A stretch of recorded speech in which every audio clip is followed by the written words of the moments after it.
ملکی اور social media میں یہ موضوع زیر بحث ہے کہ پلوامہ میں ہونے والا حملہ کشمیری حریت پسندوں نے کیا یا پھر بھارت سرکار نے، یعنی کیا یہ فالس فلیگ آپریشن تھا؟ سوال یہ نہیں کہ پلوامہ حملہ کس نے کیا، سوال یہ ہے کہ اللہ سبحانہ و تعالیٰ قرآن مجید میں کیا فرماتے ہیں؟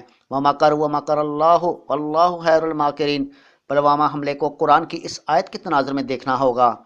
کشمیر کی 70 سالہ مسلح تاریخ کے دوران یہ پہلا موقع ہے کہ پلوامہ حملے کی بنیاد پر بھارت پوری دنیا میں ایرانی حکومت کے علاوہ کسی بھی اور ملک کی حمایت حاصل کرنے میں مکمل طور پر ناکام رہا اور اسے سفارتی سطح پر بدترین ناکامی کا منہ دیکھنا پڑا۔ اسی طرح بھارت کی سیاسی تاریخ میں یہ پہلا موقع ہے جب سیاسی اور ملٹری لیڈرشپ کے علاوہ بھارتی عوام بھی مسئلہ کشمیر پر دو واضح حصوں میں تقسیم ہوئی۔ ہندوؤں میں انتہا پسند گروہ یہ کہتا ہے کہ ہم نے ہر صورت میں بدلہ لینا ہے، جبکہ بصیرت افروز طبقہ یہ کہتا ہے کہ مسئلہ کشمیر کا حل صرف اور صرف پرامن مذاکرات اور کشمیر کی آزادی میں مضمر ہے۔ پلوامہ حملے نے جہاں ایک جانب بھارتی عوام کو تقسیم در تقسیم کر دیا تو دوسری جانب پاکستانی قوم کے جذبہ حریت کو بھی بوسٹ اپ کر کے پاکستانی قوم کو ایک لڑی میں پرو دیا۔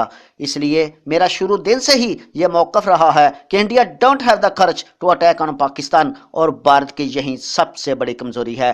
سوال یہ نہیں کہ پلوامہ حملہ کس نے کیا، سوال یہ ہے کہ خسارے میں کون رہا اور فائدے میں کون رہا۔ وَمَكَرُوا وَمَكَرَ اللَّهُ وَاللَّهُ خَيْرُ الْمَاكِرِينَ۔